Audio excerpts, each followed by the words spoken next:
অতীতে ইরানের হাতে আটক মার্কিন সেনাদের ভাগ্যে যা ঘটেছিল, টানা ৩৫ দিন পর্যন্ত ইরানি ভূখণ্ডের ভেতরে কোনো মার্কিন বিমান বিধ্বস্ত হয়নি। কিন্তু এবার ইরানের হামলায় একটি মার্কিন F-15E যুদ্ধ বিমান ভূপাতিত হয়েছে এবং এর একজন ক্রু সদস্যকে উদ্ধার করা সম্ভব হলেও অন্যজন এখনো নিখোঁজ রয়েছেন।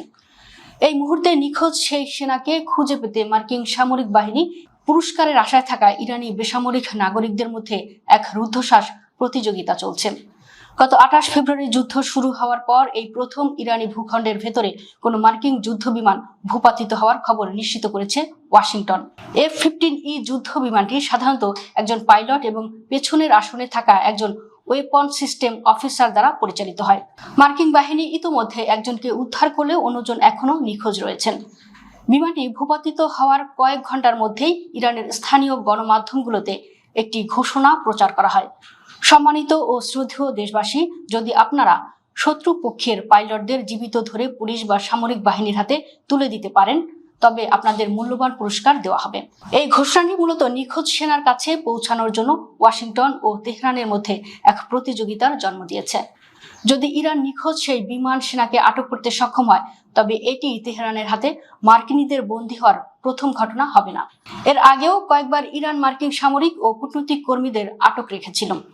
প্রায় ৫ দশক আগে ১৯৭৯ সালের ৪ নভেম্বর ইরানের ক্ষমতাচ্যুত শাহ চিকিৎসার জন্য নিউ ইয়র্কে পৌঁছালে একদল আয়াতুল্লাহ পন্থী ছাত্র তেহরানে মার্কিন দূতাবাসে ঢুকে পড়ে।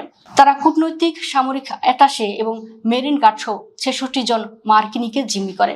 তাদের মধ্যে ৫২ জনকে দীর্ঘ ৪৪৪ দিন আটকে রাখা হয়েছিল। ১৯৮১ সালের ২০ জানুয়ারি প্রেসিডেন্ট রোনাল্ড রিগানের উদ্বোধনী ভাষণের ঠিক কয়েক ঘন্টা পর তারা মুক্তি পান।